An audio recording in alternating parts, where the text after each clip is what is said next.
بسم اللہ الرحمن الرحیم۔ السلام علیکم ناظرین، میں ہوں آپ کا میزبان راجہ کاشف، پروگرام ہے اختلاف۔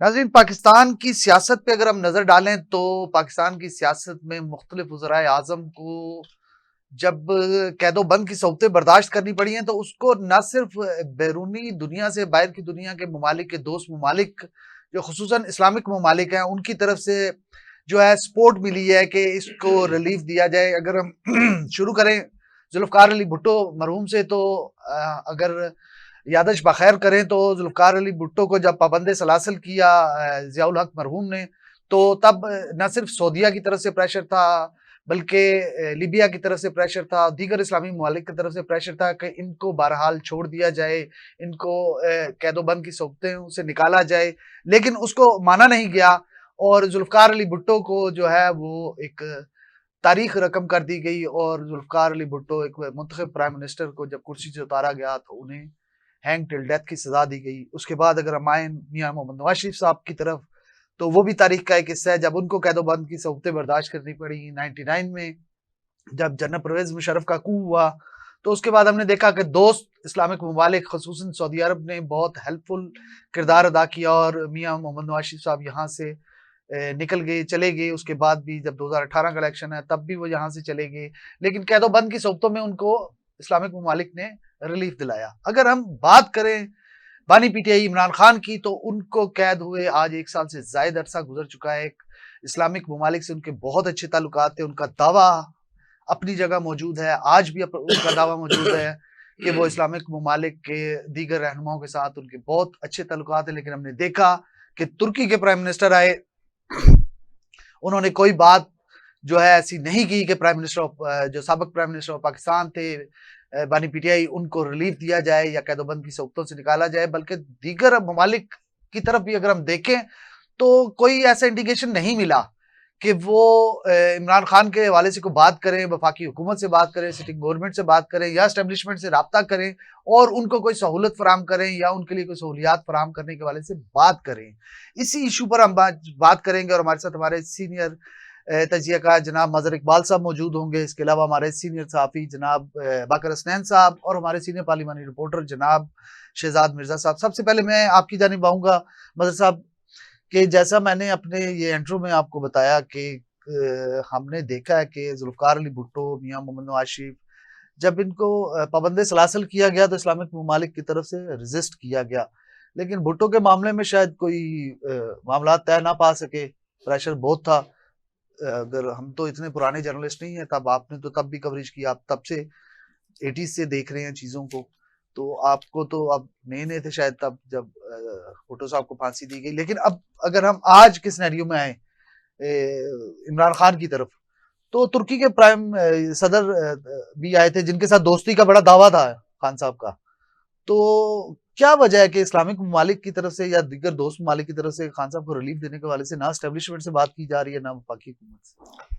بسم اللہ الرحمن الرحیم۔ بہت شکریہ راجہ کاشف صاحب۔ میں تھوڑا سا ابتدا میں آپ سے اختلاف کروں گا کہ ذوالفقار علی بھٹو صاحب کو تو چیپٹر بہت پرانا ہو گیا۔ ضیاء الحق صاحب کو ایک خوف تھا کہ اگر وہ اس سچویشن پہ آگے تھے یا ضیاء الحق صاحب اور یا ذوالفقار علی بھٹو، جب یا آ جائے تو پھر صورتحال ڈفرینٹ ہوتی ہے۔ اور پھر ذوالفقار علی بھٹو صاحب میرا خیال ہے کچھ مختلف نہیں ہے آج بھی، نہیں بہت مختلف ہے، میں اسی طرف آ رہا ہوں۔ صحیح، اگر اس زمانے میں سوشل میڈیا ہوتا تو میں دعوے سے کہتا ہوں ذوالفقار علی بھٹو کو پھانسی نہیں دی جا سکتی تھی۔ آج جو سب سے بڑا ڈفرنس کریٹ کر رہا ہے نا جی وہ سوشل میڈیا ہے، اور آپ نے فرمایا کہ اسلامی ممالک کی طرف سے، خاص طور پہ آپ نے اسلامی ممالک کی بات کی ہے، تو نہ صرف اسلامی ممالک بلکہ جو ہمارے دیگر دوست ممالک ہیں ان کی طرف سے بھی بات کی جا رہی ہے۔ آپ دیکھیں جب یہاں شنگھائی تعاون تنظیم کا اجلاس تھا تو جو ملیشین پرائم منسٹر آئے تھے انہوں نے بھی خواہش کا اظہار کیا تھا کہ میں ان سے ملنا چاہتا ہوں، اور آن ریکارڈ ہے مظہر صاحب؟ دیکھیے ہر چیز تو آن ریکارڈ نہیں آتی تو نا، ہم تو آن ریکارڈ کی بات کریں گے نا۔ اصل میں اگر جو ہم چیزیں ڈیولپ ہو رہی اگر ہم ہوتی بھٹو کی طرف جائیں، ذوالفقار علی بھٹو مرحوم کی طرف جائیں اور جناب میاں نواز شریف صاحب کی طرف جائیں تو آن ریکارڈ چیزیں موجود ہیں کہ دیگر ممالک کے سربراہان نے ان جب کے لیے میاں بات نواز شریف صاحب کو بھجوایا گیا تھا رفیق حریری صاحب کے کہنے پہ تو کتنے عرصے کے کیا رفیق حریری صاحب نے آن ریکارڈ آ کے کہا تھا کہ ان کو بھیج دیں میں معاہدہ کر رہا ہوں. وہ تو جب شور پڑ گیا شیخ رشید احمد صاحب وزیر اطلاعات تھے اور انہوں نے کہا یہ تو معاہدہ کر کے گئے ہیں, تو پھر آئے اور انہوں نے پہلے کہا جی میں تو معاہدہ نہیں کر کے گیا, پھر انہوں نے کہا نہیں 5 سال کا, وہ 10 سال کا معاہدہ تھا.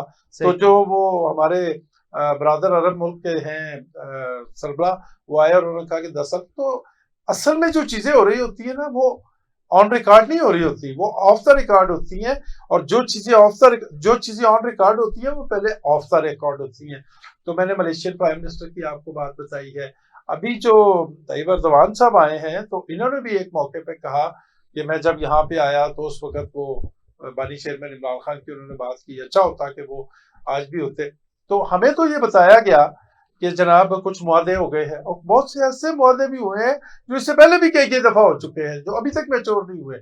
اور یہ پبلک کنزمپشن کے لیے ہوتا ہے جی کہ یہ ایم او یو ہو گیا, یہ سائنس ٹیکنالوجی میں, یہ دفاع میں, یہ اتنے ارب ڈالر ہو گیا, یہ اتنے ارب ڈالر ہو گیا. اصل میں معاملات اور طرح کے ہیں. آپ دیکھیں یہ جو آئے ہیں آپ کے طیب اردوان صاحب, انہوں نے بہت بڑا کردار ادا کیا سیرین گورنمنٹ کو ٹاپل کروانے کے حوالے سے. آج بشار الاسد تو وہاں سے چلے گئے, لیکن جو اسرائیل ہے اس کی وہاں پہ میں سمجھتا ہوں جڑیں مضبوط ہوئی ہیں. تو میں اب یہ تو نہیں کہوں گا کہ وہ اسرائیل کے حوالے سے کوئی پیغام لے کے آئے تھے, لیکن میں یہ بھی نہیں کہوں گا کہ وہ اس حوالے سے کوئی بات نہیں کر کے گئے. اسی طرح مجھے اس میں کوئی شک نہیں ہے کہ آف دا ریکارڈ جب بات چیت ایسا ہو نہیں سکتا جی کہ عمران خان کے کیلیبر کا لیڈر ہو, نہ صرف اسلامی دنیا کا, نہ صرف پاکستان کا, بلکہ انٹرنیشنل لیول کا ایک لیڈر ہو, اور طیب اردوان جو کہ اس امہ کا ایک اہم لیڈر ہے وہ آئے پاکستان میں اور اس کے بارے میں بات چیت نہ کرے. چلے یہ تو مل صاحب آپ ازیوم کر رہے ہیں کہ ایسا ہو نہیں سکتا, لیکن فزیکلی اگر ہم دیکھیں تو کوئی ایسا آن ریکارڈ بیان نہیں ہے. میں نے پہلے عرض کیا کہ جو چیزیں آن ریکارڈ آتی ہیں وہ پہلے آف دا ریکارڈ ہوتی ہیں. چلیں ہم فیوچر میں بھی دیکھیں گے آن ریکارڈ آتی ہے. باقی آپ کی طرف چلوں گا کہ یہ جو مل صاحب کی بات کا جو آپ کا پوائنٹ آ گیا, انہی کے پوائنٹ سے لوں گا میں بات. تیسرا خط لکھا گیا بانی پی ٹی آئی کی طرف سے. جی بالکل, تیسرا خط, سب سے پہلے تو بہت شکریہ. تیسرا خط بانی پی ٹی آئی 2 دفعہ پہلے خط لکھ چکے ہیں. خط کا جو جواب آیا وہ سب نے سنا, لیکن یہ دیکھیں آپ کو لگتا ہے کہ خط کے جواب میں پھر خط آئے گا, چوتھا خط آئے گا؟ ذرائع ہمارے یہ کہہ رہے ہیں کہ وہ ایک چوتھا خط تیار کر رہے ہیں جو دوبارہ ایک کھلا خط ہوگا عوام کے نام اور آرمی چیف. اچھا, یہ ایک ٹویٹر اور یہ ان چیزوں سے ہٹ کے انہوں نے اس دفعہ ایک نیا ایکسپیریمنٹ خان صاحب 3 دفعہ یہ ایکسپیریمنٹ کر چکے ہیں, چوتھا ایکسپیریمنٹ اب دوبارہ کرنے جا رہے ہیں کہ ایک اور خط ان کے نام بھیجیں گے. میں پہلے آپ کو بتاؤں کہ جو تیسرا خط انہوں نے بھیجا تھا اس میں ان کے مندرجات کیا تھے, یا انہوں نے کن حقائق پر جو آرمی چیف کو مخاطب کیا تھا. اس میں سب سے پہلے جو ان کا بیان تھا وہ یہ تھا کہ دھاندلی زدہ انتخابات کے ذریعے قوم کے مسترد شدہ چہروں کو ایک دفعہ پھر قوم پر مسلط کر دیا گیا, جو نہیں ہونا چاہیے تھا بقول بانی پی ٹی آئی کے جو انہوں نے خط لکھا. ابھی جو تیسرا خط لکھا, دوسرا انہوں نے اس پہ پوائنٹ اٹھایا تھا کہ جمہوریت کا جو خاتمہ کیا گیا, جو آپ کہہ سکتے ہیں کہ جو سیاسی جماعتوں کا حق ہے جمہوریت, اس کا خاتمہ کیا گیا, یہ نہیں ہونا چاہیے تھا. تیسرا انہوں نے کہا کہ ترجیحات کی جو ہے وہ غلط سمت پر ڈائریکشن پر رخ موڑ دیا گیا ہے, یہ بھی نہیں ہونا چاہیے تھا. سب سے اہم پوائنٹ جو انہوں نے اس پر ریز کیا وہ یہ تھا کہ ہنرمند پاکستانی اور جو سرمایہ ہے جس کو بیرون ملک منتقل کر دیا گیا ہے, یہ کیونکہ پاکستانی معیشت کا ایک بہت بڑا حصہ ہے, چاہے وہ بیرون ملک سے سرمایہ کاری آ رہی ہے یا پاکستان سے ہنرمند پاکستان سے باہر دوسری کنٹریز میں جا رہی ہیں, یہ نہیں ہونا چاہیے تھا. کیونکہ جب ہنرمند پاکستان سے باہر جائے گا تو ڈیفینیٹلی پاکستان ترقی نہیں کر سکے گا, پاکستان کی معیشت سے بحالی کی طرف جائے گی. تو بانی کی جانب سے یہ کہا گیا کہ ہنرمند اور بیرون ملک جو سرمایہ منتقل ہو رہا ہے اس کو روکنا چاہیے.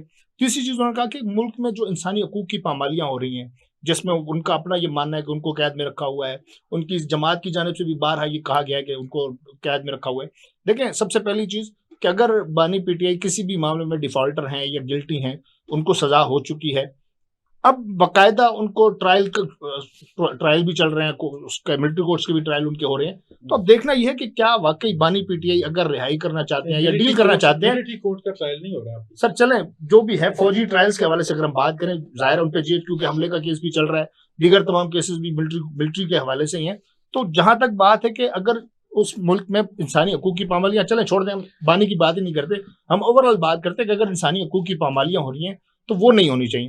اور اس خط میں انہوں نے مطالبات کیے ہیں کہ خط سے آگے کیا ہے باقر صاحب؟ خط سے خط آگے تو دیکھیں، چلے ہو گیا، ہم نے خط دیکھ سے لیا، خط سے دیکھیں، آگے اب کیا میں ہے؟ اب ایک بڑا کھلا ڈولا لفظ کہنے لگا ہوں، خط ایک طرح کی ڈیل کا آپ کہہ سکتے ہیں پیش رفت ہو سکتی ہے، کیونکہ جب آپ خط لکھتے ہیں کسی کو بھی ڈیل تو اس کم اور میں چالاکیاں سب زیادہ سے ہیں. آرمی چیف صاحب کا بھی ایک بیان سامنے آیا کہ یہ کاشف صاحب چالاکیاں نہ کریں. کاشف صاحب دیکھیں چالاکیاں، میں یہ سمجھتا ہوں کہ جب آپ کسی کو خط لکھتے ہیں تو جب تک وہ آپ کا جاننے والا نہیں ہوتا، آپ کا عزیز نہیں ہوتا، وہ آپ کے لیے جب تک کوئی فیور نہیں کر سکتا، تب تک آپ اس کو کسی بھی معاملے میں ڈائریکٹ انوالو نہیں کرتے ہیں. جب آپ کو پتا ہے کہ یار راجہ کاشف صاحب اگر میری ایک سیٹ پر بیٹھے اور مجھے یہ فیور کر سکتے ہیں تو صحیح. میں آپ سے کوشش کرتا ہوں کہ کمیونیکیٹ کروں، کوارڈینیشن کروں، اپنے مطالبات آپ تک پہنچانے کی کوشش کروں، اور ان مطالبات کو دیکھ کر پھر آپ ایکسیپٹ کرتے ہیں کہ یار اس کے لیے میں کیا فیور کر سکتا ہوں، یہ کیا فیور ہونی چاہیے. تو میں صحیح. یہ سمجھتا ہوں کہ بانی پی ٹی آئی کی جانب سے جو تیسرا خط لکھا گیا اور اب دوبارہ چوتھا خط لکھنے جا رہے ہیں، میں یہ سمجھتا ہوں کہ شاید بانی پی ٹی آئی کی جانب سے ڈیل یا ڈیل ہو سکتی ہے.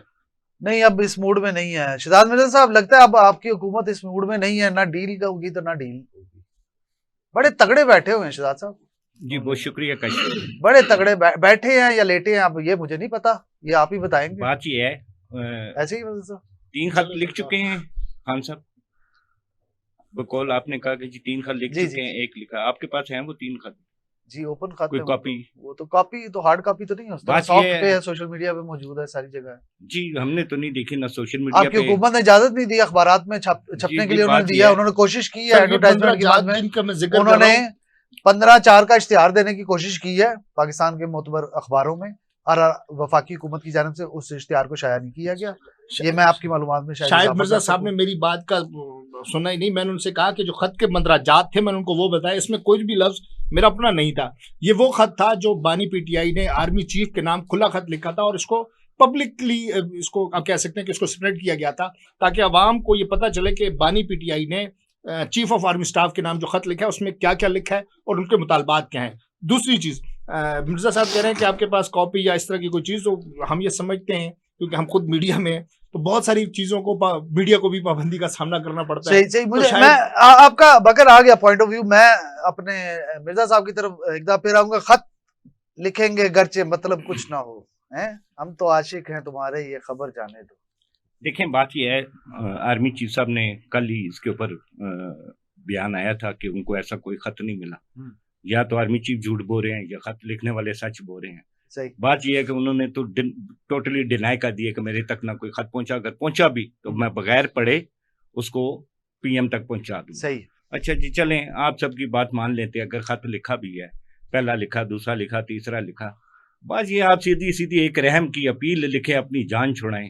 یہ خطوں میں آپ لکھ رہے ہیں، ایک طرف آپ آئی ایم ایف کے ڈوزیئر دے رہے ہیں، اس میں آپ بتا رہے ہیں کہ پاکستان میں قانون و انصاف کا بول بالا نہیں ہے. آپ یہاں کی عدالتوں کو چیک کریں، یہاں کا نظام ٹھیک نہیں ہے. عدالتیں تو کل لامیہ جاری ہوا نا. جی انہوں نے چونکہ وہ انہی کی آپ ڈیمانڈ نے پہ. سپریم کورٹ سے وفاقی حکومت نے کیوں ملوایا؟ سر بات یہ یہ ہے، کہاں کس آئین میں لکھا ہے؟ ہاں میں بتاتا ہوں نا. لکھا ہے جی میں بتاتا ہوں. جی، اگر مجھے میری وہ آئین بات کی شک بتائیں.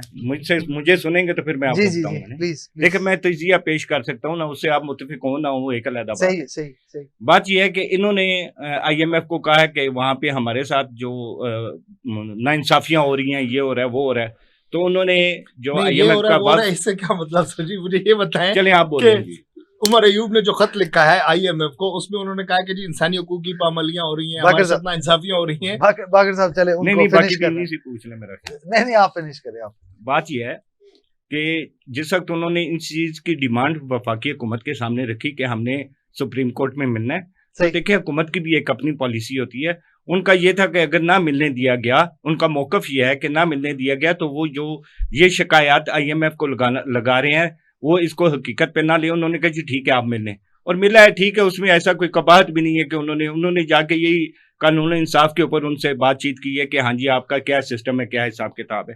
تو باقی جو آپ کا معاملہ رہ گیا، دیکھیں خطوط آپ جتنے مرضی لکھ لیں، جب تک آپ اپنے جرائم کا اعتراف نہیں کریں گے، جب تک آپ 9 مئی کے اوپر آپ معافی نہیں مانگیں گے، جب تک آپ یہ سارا معاملہ نہیں کریں گے، یہ آپ کی جان خلاصی نہیں ہونے لگی. 1 خط 2 خط 4 لاکھ خط 5 6 یہ جتنے مرضی لکھتے جائیں. آپ براہ راست ایک رحم کی اپیل لکھیں، اس میں اپنا اس چیز کو مینشن کریں. اور آرمی چیف میرا نہیں خیال کہ ان کی رحم کی اپیل کو، اس کی اس چیز کو، کہ وہ اس چیز کو اعتراف کریں کہ ہاں جی ٹھیک ہے یہ ان کے جو لوگ تھے ان کی طرف سے یہ واقعہ ہو گیا ہے. اور اس کے اوپر یہ ساری چیزیں جو ہیں ایک طرح سے حکومت کو انگیج کرنا, اپنے آپ کو انگیج کرنا, اسٹیبلشمنٹ کو انگیج کرنے کے علاوہ کچھ بھی نہیں ہونا, کیونکہ جو بھی کچھ معاملات ہیں بانی پی ٹی آئی کے اوپر وہ عدالتوں کی طرف سے ہوئے ہوئے ہیں. اب آپ اندر بیٹھ کے وہ حاجی نمازی بن کے ساری چیزیں وہ باہر لے آئیں تو میرا نہیں خیال کہ اس کا کوئی فائدہ ہوگا, سوائے اس کے کہ جی ایک میڈیا کے اوپر ایک ڈیبیٹ چل پڑی ہے, خط آ رہے ہیں, اس کے علاوہ میرا نہیں خیال کہ اس کا کوئی. بہت تگڑے بیٹھے ہوئے ہیں کون؟ نون لیگ والے. اب تو کوئی خط لکھے, کوئی تحریر جی لکھے, وہی کوئی نا میل بات یہ کرے, نا, نون لیگ کو فرق نہیں پڑ جی رہا فرق نا. اس وجہ سے نہیں پڑا. باقی حکومت کو تو آپ کوئی فرق نہیں پڑ رہا, وہ تو بہت خود- مضبوط بیٹھے ہیں, لیٹے ہیں, یہ تو ہمیں نہیں پتا, میں نے آپ کو لیکن ہے مضبوط ہے. میں نے آپ کو اس دن بھی کہا تھا جب تک یہ لوگ مضبوط اپوزیشن نہیں بنیں گے یہ حکومت مضبوط رہے گی.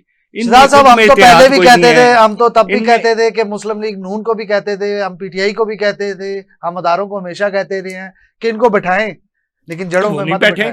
جڑوں میں مت آپ نے بٹھائیں. کہا بالکل ٹھیک ہے, بٹھائیں. کل وہ جڑوں میں بیٹھے, آج یہ جڑوں میں بیٹھ رہے ہیں. مذاکرات میں کیوں نہیں آئے؟ مذاکرات میں آئے نہ کیوں بھاگ رہے ہیں بھائی جان؟ یہ پارٹی خود اپنی سر جی تفریق اب کا تو شکار ہے. آپ اتنے یہ مضبوط پارٹی- ہیں کہ مذاکرات کرتا ہے نہیں کرتا آپ کو فرق ہی نہیں پڑتا نا. نہیں پڑتا نا, وہ انہوں نے عادت ڈالی ہے نا. اب آپ یہ دیکھیں یہ پارٹی خود فرقے کا شکار ہے. ابھی اور آگے کیا ہونے جا رہا ہے؟ آپ کا شیخ وقاص صاحب بھی فارغ ہونے جا رہے ہیں. کراچی سے علیم عادل شیخ کو فارغ کر کے عالمگیر خان کو لایا آج جا تو رہا ہے. لڑائی بھی ہوئی ہے ٹھیک ہے باقر جی. صاحب, ہاں تو پھر آپ بتائیں وہ مطلب ان بات لوگوں میں یہاں خود تک میں پہنچ اتفاق گئی. نہیں ہے, یہ باہر کیا کریں گے؟ سر جی دیکھیں, سیاسی پارٹی کوئی بھی ہے اس میں اختلافات آپس میں ہو سکتے ہیں, اس سے انکار نہیں کیا وہ جا اتنے سکتا. نہیں ہوتے کہ ایک دوسرے کا دو ذہنوں کے توڑ دیں, اختلاف ہو ناک سکتے پھاڑ ہیں. دیں. سر ہم نے تو یہ بھی سنا تھا کہ شین سے میم نکلنے والی اور نون سے میم نکلنے والی ہے. یہ بہت سارے سیاسی واقعات جو ہیں پاکستان کی تاریخ سے بھرے پڑے ہیں. صحیح. تو یہ دیکھیں سیاست میں جوڑ توڑ ہوتی رہتی ہے. جوڑ توڑ کا مقصد یہ نہیں ہوتا کہ آپ سیاست یہ چھوڑیں. ہڈیاں توڑ اور منہ توڑ جوڑ سر، والا یہ صاحب ہو رہا ہے نا. سر آپ جوڑ توڑ وہ نہیں ہے جو آپ بیان مسلم کر لیگ رہے ہیں. نون کے ایک رکن تھے جو رات 12 بجے ایک خاتون رکن کے گھر تنظیم سازی کرنے گئے ہوئے تھے, تو وہ کیا تھا؟ صحیح. دیکھیں بات صحیح. ہو رہی ہے جوڑ توڑ کی, آپ کسی کو جوڑتے ہیں کسی کو توڑتے ہیں, تو یہ ایک سیاست کا حسن ہے. آپ کسی کو اپنے ساتھ ملاتے ہیں, کسی کو ڈینائی کرتے ہیں, یہ سیاست کا حسن ہے. لڑائی جھگڑا ہر جگہ پہ ہوتا ہے. آج جو لڑائی جھگڑا ہوا اڈیالہ میں, اڈیالہ کے گیٹ نمبر 5 کے باہر بیرسٹر شعیب شاہین اور فواد چودھری کے درمیان ہاتھا پائی ہوئی. فواد چودھری نے شعیب شاہین کو چپیڑ بھی دے ماری منہ پر. صحیح. تو انہوں نے ان کو کہا کہ آپ بھگوڑے ہیں, آپ ٹاؤٹ ہیں. انہوں نے کہا کہ آپ نے مجھے ٹی وی پہ بیٹھ کے آپ نے مجھے ٹی وی پہ بیٹھ کے کہا کہ آپ ٹاؤٹ ہیں, آپ بگوڑے ہیں. تو میں نے ان سے کہا کہ آپ اپنے کام سے کام رکھیں. جس دوران ان دونوں کی گتھم گتھا ہو گئی اور دونوں نے ایک دوسرے کو مارا, فواد چودھری نے ان کے شعیب شاہین کے منہ پہ چپیڑ دے ماری اور اس کے بعد شعیب شاہین نیچے گر گئے. پھر خیر جو سیکورٹی پہ مامور عملہ تھا انہوں نے ان دونوں کو بچوایا بھی, لیکن جب شعیب شاہین اٹھے زمین سے تو ان کے بازو پر چوٹس کے نشان دیکھے گئے. تو بات یہ ہے کہ دو لوگوں کا آپس میں جھگڑا, آپ یہ نہیں کہہ سکتے کہ آپ سیاسی وجہ سے لڑ رہے ہیں. دیکھیں میرا اور آپ کا بھی کوئی ایشو ہو سکتا ہے, میرا اور مظہر صاحب کا بھی کوئی ایشو ہو سکتا ہے. اس کو ہم یہ نہیں کہہ اور سکتے بات کہ ہمارا بڑی لمبی اختلاف لے جو کے ہے. ہیں جی. بات یہ ہے کہ اس پارٹی میں اتفاق کوئی نہیں ہے. سر، یہ اسی طرح تو لڑائی کون جھگڑا سی کرتے شاہ صاحب میں نے تو یہ کہہ دو دیا نا, لوگوں کے- آپ نے تو سمجھیے. اب یہ تو فٹ بال ہے. اب آپ ان کو یہ ادھر سے لوگوں ماریں نے- گے ادھر جائیں ان گے, لوگوں ادھر نے سے ماریں گورنمنٹ گے کو ادھر آئیں مضبوط گے. کرنے والے بھی یہی لوگ ہیں. تو لیکن دیکھیں میں شکر بتاؤں. کریں, شاہ صاحب شکر کریں. میں آپ دونوں کی طرف دوبارہ آؤں گا. مظہر بھائی کی طرف آتا ہوں واپس. مظہر بھائی 3 خط ہو گئے, خط کا جواب بھی سمجھے آ گیا, وربلی ایک جو بیان آ گیا وہ جواب آ گیا سمجھے. کیا ایک تو یہی خط اگر وفاقی حکومت کو لکھے جاتے تو زیادہ بہتر نہیں تھا؟ آپ اپنے پرائم منسٹر کو لکھتے ہیں, اسٹیٹ کے سربراہ کو لکھتے, صدر کو لکھتے, یا اپنے کسی بیرون ملک دوست ہے, آپ کا دوست ملک ہے, وہی جو پہلے میں نے سٹارٹ لیا کہ آپ نہیں سمجھتے آپ کا کوئی دوست ہے, طیب اردگان کو لکھتے, اپنا سعودیہ والوں کو لکھتے. بہرحال اس کے بعد کیا ہے؟ بھائی صاحب میں پہلے جو شہزاد مرزا صاحب نے بات کی ہے نا, بندہ جذبات میں بعض کو اپنی زبان سے ایسی بات کہہ جاتا ہے جس کی اس کے پاس کوئی جسٹیفیکیشن نہیں ہوتی.